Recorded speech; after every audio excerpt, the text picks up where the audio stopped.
To speak of a family is kind of a stretch, I think. I think inside a label there's going to be very, very different personalities, some of which are not compatible, not musically, not humanly, I think. And that's also the richness of a label. If you have people who think exactly alike, and in fact are genetically alike, that's the definition of a family, then maybe you have a boring label. But I think that's not the definition of Infine. So I wouldn't say, we are one big family. I think we are all contributing something very particular, something very special, and very different one from another.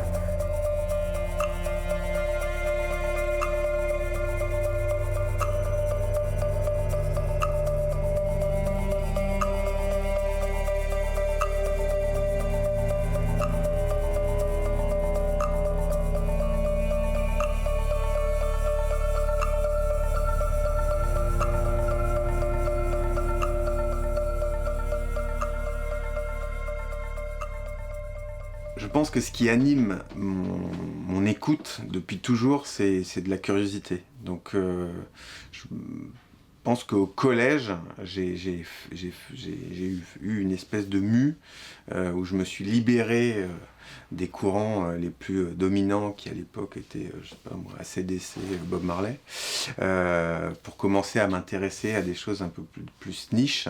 À la fin de mes études, j'ai commencé à travailler dans la musique, d'abord dans une major, ensuite dans un très gros indépendant, Pias.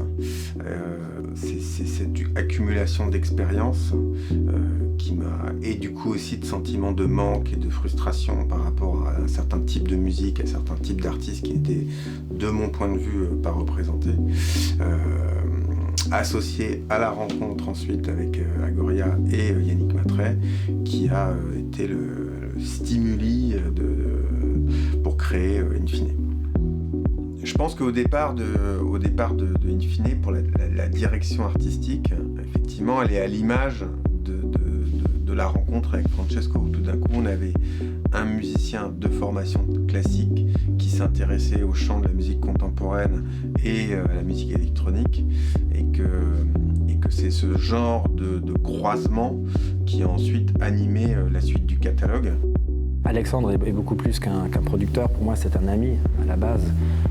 On s'est liés d'amitié très vite. On a échangé beaucoup de musique.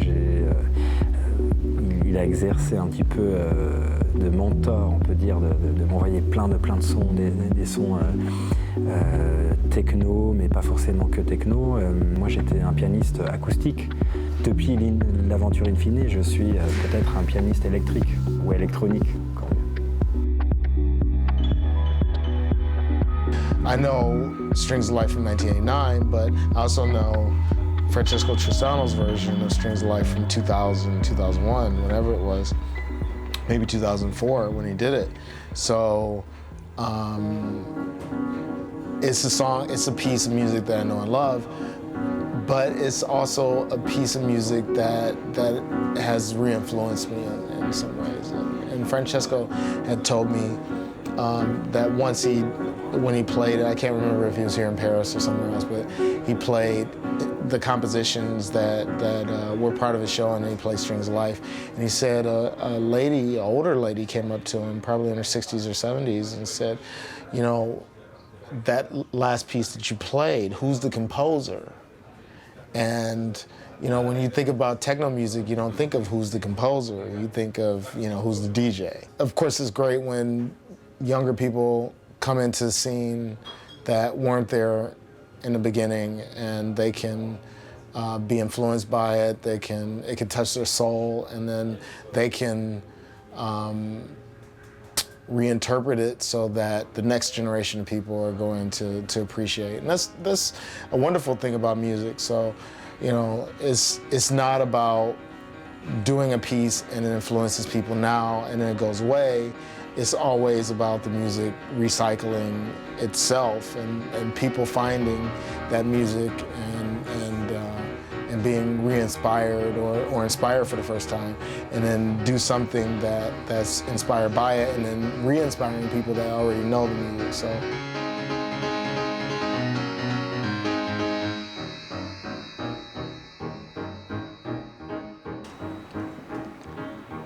I became aware of Infine in the first place because of my former student Francesco Tristano, who made an album for Infine right away at the beginning of the label, solo piano record. And several years after that, then the idea came along that Infine would do some remixes of some solo piano pieces by Philip Glass that I had already recorded for another label in the United States. And so then the idea came along that we should just make a new recording, and that's what we did. I think what I always saw in Francesco was a kind of incredible life in music that touched many different aspects. And so I wouldn't have predicted exactly what happened, and mostly what I did with him in the beginning was really classical music, or at least modern classical music, but we weren't working on any kind of hybrid music yet. And still, though, I do think I had the sense that here was a musician who would be interested in a lot of different things, and I think it's I don't know, it's funny. There are many different kinds of music, and we still like to categorize music, but on the other hand, I think in the new world, more and more, these old distinctions between, oh, that's pop, or oh, that's dance music. I'm really feeling more and more that these labels are not so useful, and that music is actually coming together in a way so that some of these barriers are actually gone or are going away.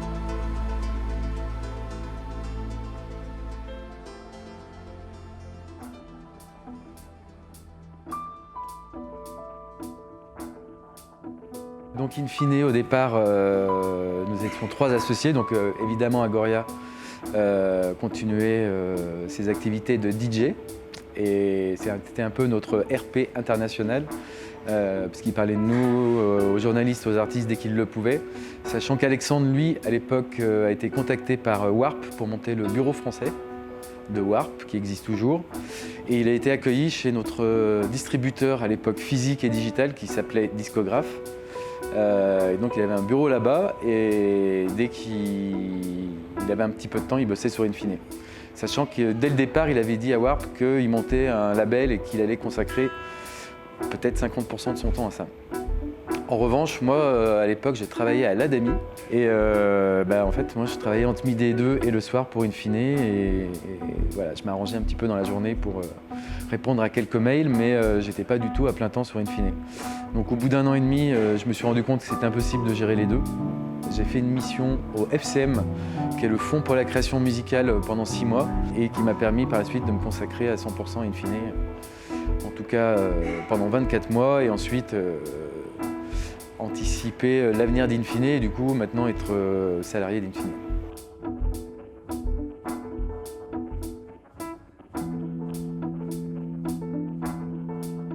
La musique en général et la musique électronique dans les années fin des années 2000, début 2010, encore une fois, c'est un endroit un peu compliqué. C'est comme si tout le monde attendait la prochaine révolution musicale. C'est-à-dire qu'il y a eu une révolution musicale qui était la techno, une révolution musicale qui était le hip-hop, une bien avant qui était le rock. Et c'est comme si finalement tout le monde ne faisait que recycler et que faire de la musique hybride. Un des plus grands groupes indie de ces années-là, c'est quand même LCD Sound System, et LCD Sound System est symbolique de cette fusion, de cette hybridation entre le rock, la techno, l'électro, le disco, etc. À Infine, ils ont poussé ce paradigme encore plus loin, puisqu'ils ont signé donc un premier artiste qui est un concertiste classique, et puis ils ont signé des albums de flamenco, ils ont même par moments dérivé sur quelque chose de plus pop ou de plus indie rock, et on sent aussi que c'est un label qui la ligne, c'est qu'il n'y a pas de ligne, quoi. C'est ça qui a été toujours intéressant dans le parcours d'Infine, quand on regarde leur catalogue, c'est de se dire que Rien n'est. On sait, quand on reçoit un disque d'Infine, on ne sait pas à quoi s'attendre. Et une des dernières sorties du label, et qui d'ailleurs marche bien, et personnellement j'en suis vraiment ravi, c'est la rencontre entre Vanessa Wagner, une autre concertiste, pianiste, avec Murkov, qui est un musicien mexicain qui est très, on pourrait qualifier d'ambient si on veut, mais qui est dans une filiation de Brian Eno ou de ce genre d'expérimentation-là. Et leur rencontre à eux deux sur un répertoire qui marie Aphex Twin, Philip Glass, Steve Reich ou Ligeti. Et ça, c'est vraiment symbolique de ce qu'est Infine, quoi. C'est de faire aussi se rencontrer les genres et les gens.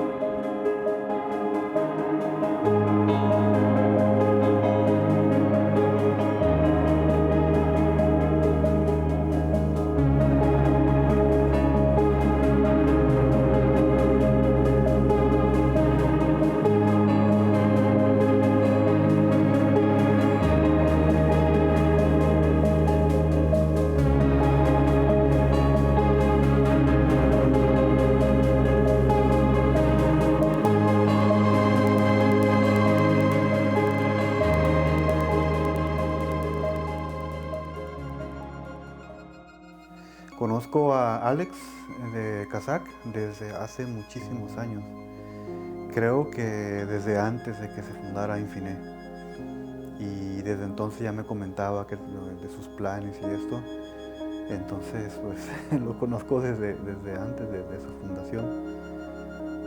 Alex ha sido para mí aparte de que valoro mucho su amistad, desde un principio él me ha apoyado en mi trabajo aquí en Francia, ¿no? Gracias a él se han desarrollado muchos proyectos aquí y por consecuencia pues yo he crecido mucho como artista, ¿no? Entonces ahora que estamos a punto de lanzar este nuevo disco junto con Vanessa Wagner, pues es como una culminación de muchísimos años de amistad y de trabajo juntos, ¿no? Aunque sí, anteriormente Infine lanzó, más bien licenció un disco mío de un soundtrack que hice para una película mexicana. Pues fue eso, una licencia, ¿no? Un trabajo que ya estaba hecho. Y en cambio este trabajo de Statea, el disco que está a punto de salir, es exclusivamente hecho desde un principio concebido para ser lanzado con Infine. Entonces es muy representativo este disco para mí y para todos los involucrados, ¿no? Para Alex, y yo ahora también coincide con el 10º aniversario del sello, entonces hay muchas cosas que se han alineado.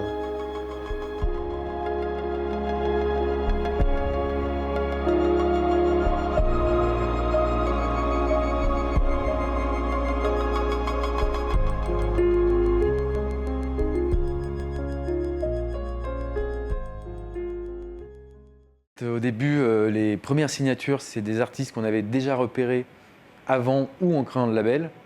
Et ensuite, ça a toujours été des rencontres un petit peu, on va dire, inopportunes ou de chance, où on a rencontré beaucoup d'artistes via Francesco et Rami Khalife, qui ont monté le groupe qui s'appelle Wolfgang par la suite, Bachar étant le frère de Rami. Rhône, c'est le seul qu'on a un petit peu découvert par hasard sur la toile à l'époque.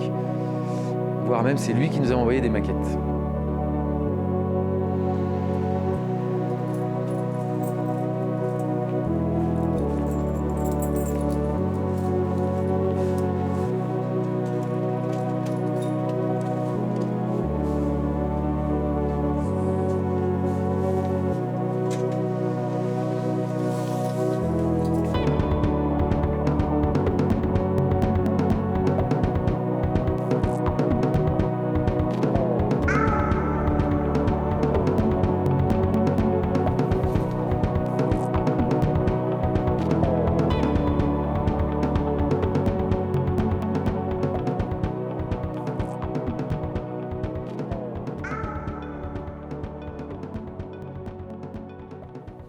C'est un peu fou, mais si on recoupe l'histoire d'Infine, de Julien et Alex et la mienne, eux, ils m'ont découvert comme ça sur Internet, mais au même moment, quand même, c'était un moment où autour de moi, j'avais des potes qui commençaient à sortir des disques, qui faisaient du son, et Et ça me tentait quand même pas mal, quoi. Il m'encourageait, il me disait mais vas-y, c'est pas compliqué, tu t'envoies tes démos à des labels. Et je crois qu'à l'époque, j'écoutais pas mal Apparat et qu'effectivement, j'ai envoyé 3 démos dans ma vie. C'était le même jour, hein, à l'ancienne, hein, dans un CD, dans une lettre, dans un courrier comme ça. J'ai envoyé 3 démos à 3 labels et j'ai eu vachement de chance parce que j'ai eu 3 réponses positives dans la semaine, quoi. Et je suis allé voir Infine qui était à Paris. Et puis là, il y a eu vraiment un bon feeling et j'avais même plus besoin de rencontrer les autres parce que je me disais, ces types-là, ils correspondent exactement à ce que je recherche. Et après, ça allait très vite. Parce que j'ai sorti un premier maxi, Bora, et ils m'ont proposé de le sortir sur un disque qui était complètement fou pour moi. Et voilà, une fois que c'était fait, je me disais, bon, c'est dingue, j'aurais fait ça dans ma vie, j'avais le vinyle entre les mains, mais je pensais pas que ça irait plus loin. Et en fait, si, rapidement, on m'a dit, ça te tenterait de faire un live au Rex Club. J'habitais juste en face, il y allait tous les vendredis. Et heureusement, par réflexe, j'ai dit oui, parce que quand j'ai raccroché, je me suis dit, qu'est-ce que j'ai jamais fait? J'ai jamais joué devant plus de 2 personnes, quoi. Je pourrais jamais faire un live. Et en fait, j'ai bien fait de dire oui, parce que ça m'a obligé à aller beaucoup plus loin dans le son, quoi. Pendant un mois, je faisais que ça, j'ai mis tout le reste de côté. Et puis j'ai fait ce live qui devait être un peu comment dire, amateur, mais qui a vraiment provoqué des choses en moi. Il y a eu quand même un super retour du public et tout ça. Et là, c'est là que tout a commencé, quoi, vraiment. Là, je me suis dit, j'ai trouvé mon truc, j'ai trouvé ma place. Moi qui étais un peu paumé à cette époque-là et tout d'un coup, ça donnait un sens à ma vie, quoi. Et c'est parti de là, quoi.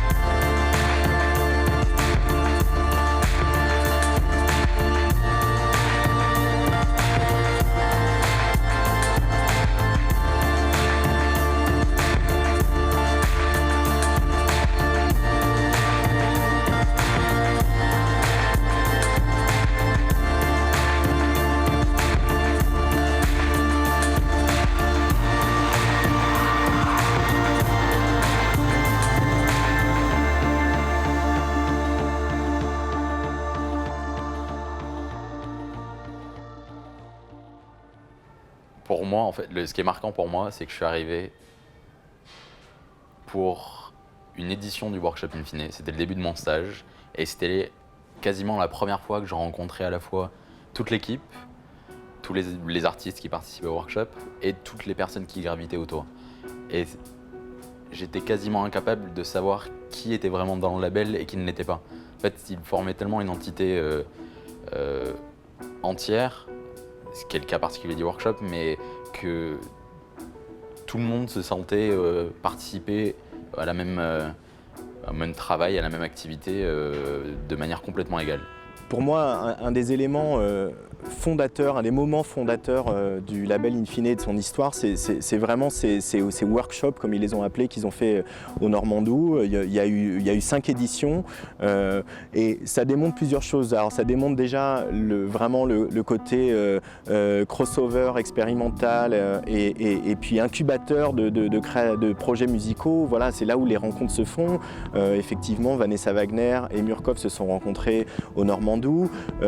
Par exemple, le violoncelliste Gaspard Claus qui a pas mal tourné avec Rhône, qui a aussi un trio qui s'appelle Vacarme. C'est là aussi où il a fait quelque chose finalement dont il avait toujours rêvé, faire un concert avec son père qui est le guitariste flamenco Pedro Soler, et ça s'est fait au Normandou. Donc au Normandou, c'était un endroit assez magique. Déjà le cadre était magique, et puis de toute façon on était perdus dans la campagne et on était forcément tous ensemble. Et c'est vraiment ce qu'ont voulu Yannick Matrey et Alex Kazak. Même le live, en fait, qu'on joue ce soir avec Julien, la première fois qu'on a bossé ensemble avec Julien, c'était au workshop, quoi. Et c'était vraiment la V0 du live qu'on a après développé. C'était sur un DJ set d'ailleurs. I did participate one summer in the Infine workshop in the Carrière, and this is a really cool thing. It's a very interesting coming together of a lot of different musicians, and I played a show there. But I also heard a lot of other people and really, you know, got some sense, I guess, of things that are going on in music, which I probably wouldn't have known about. Il y a toujours eu cet esprit de famille et cet esprit communautaire au sein d'Infine. Alors après, comme dans toutes les familles, il y a des tensions, ça ne se passe pas toujours bien, il y a des gens qui reviennent, qui s'en vont, qui vont voir ailleurs, etc. C'est la vie. Mais tant qu'ils chercheront toujours à faire se rencontrer les gens, les générations et les genres, ils auront toujours une place singulière dans tous les labels de musique électronique français. Le désir de Infine, il est de développer des projets effectivement inédits, d'accompagner des artistes pour qu'ils réussissent à exprimer une personnalité.